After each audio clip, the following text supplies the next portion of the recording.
Welcome to The Explainer. Today, we're tackling a huge question. How did one of India's most powerful empires, the Marathas, go from a dominant force to completely conquered by the British in less than 50 years?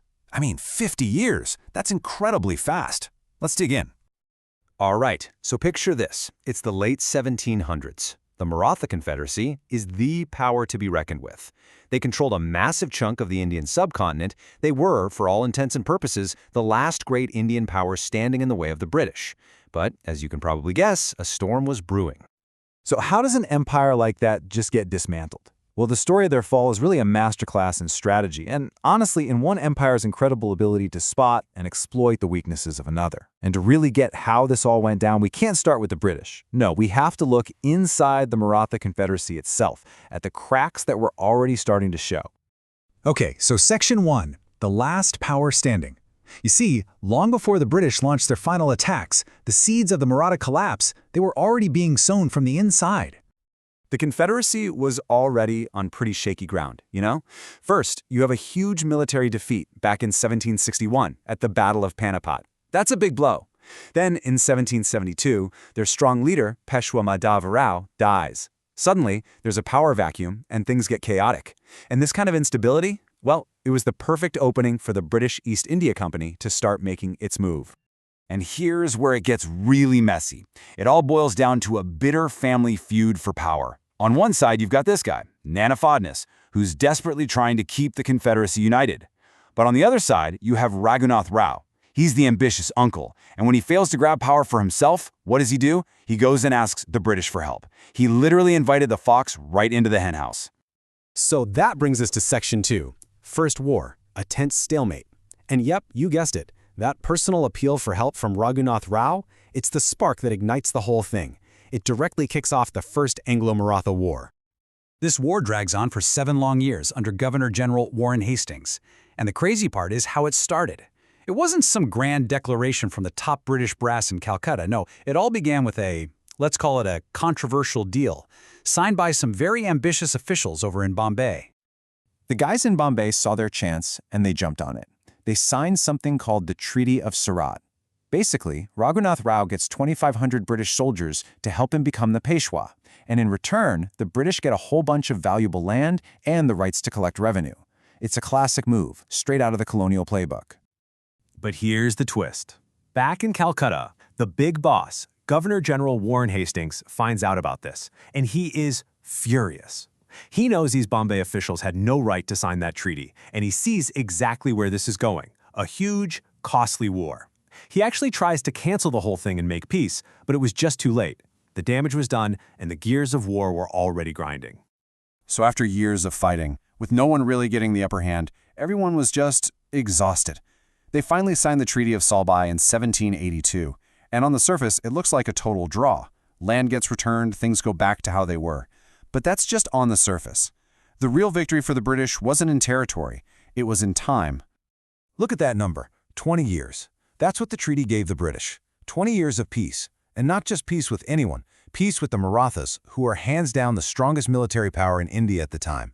This wasn't a truce, it was a gift. And this pause was absolutely crucial. It was a strategic masterstroke.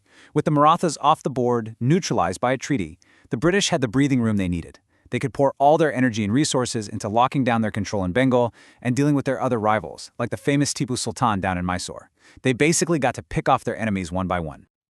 All right, Section 3, surrendering independence.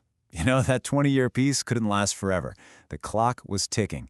And right as it was about to run out, a whole new kind of British leader shows up in India, way more aggressive, way more ambitious. And guess who they set their sights on? Yep, the Marathas. We're talking about the Wellesley brothers. You've got Lord Wellesley, the Governor-General, a guy who was all about expansion, no apologies. And on the ground, you have his brother Arthur Wellesley, the same guy who would later defeat Napoleon at Waterloo. This wasn't just a change in management. This was a power duo arriving with one goal in mind, conquest. And wouldn't you know it, it's like history on repeat. Just as the British are ramping up, the Marathas start falling apart. Again. The one man who could hold them together, Nana Fadnis, dies in 1800. And what happens? The chiefs immediately start fighting each other. And, you guessed it, The defeated leader, this time Peshwa Baji Rao II, runs straight to the British for help. It's almost unbelievable. This leads to the really critical moment, the Treaty of Bassein in 1802. This is what's known as a subsidiary alliance. And folks, this thing was a trap disguised as a deal. The British say, "We'll protect you with our army." Sounds good, right? But the price was everything. The Peshwa had to give up land, money, and, this is the big one, control over his own foreign policy. He basically became a puppet on a string. Now, the other big Maratha chiefs, guys like Scindia and Bhosle, they see this treaty and they are absolutely livid. They see it for exactly what it is, a total surrender, an insult to their honor.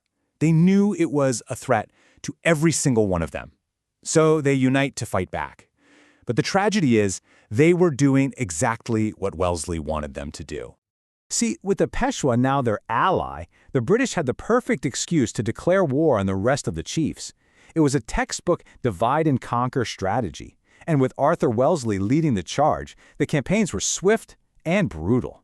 One by one, the Maratha chiefs were defeated and forced to sign their own versions of that same humiliating treaty. The Confederacy was just shattered. Okay, Section 4, the final collapse.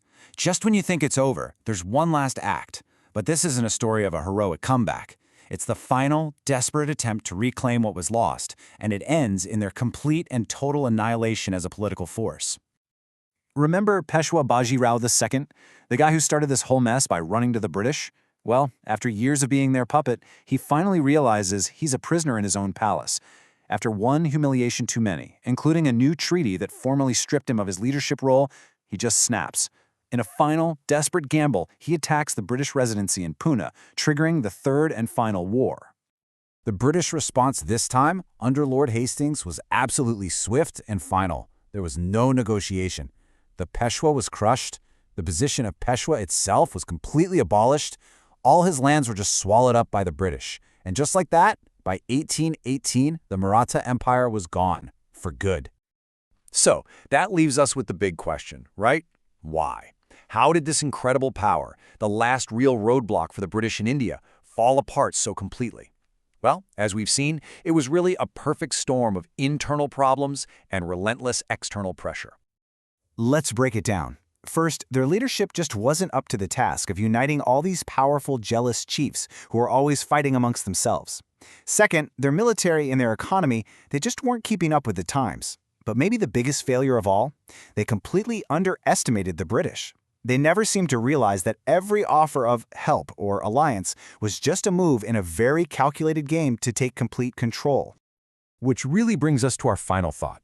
You have to wonder, right? If those Maratha chiefs had just found a way to stay united, could the history of British India have been written completely differently? The British were skilled, for sure. They were organized and ruthless. But maybe their greatest weapon was the Marathas' own inability to work together. It's a powerful lesson, isn't it? How internal division can bring even the mightiest empire to its knees. Thanks for watching The Explainer.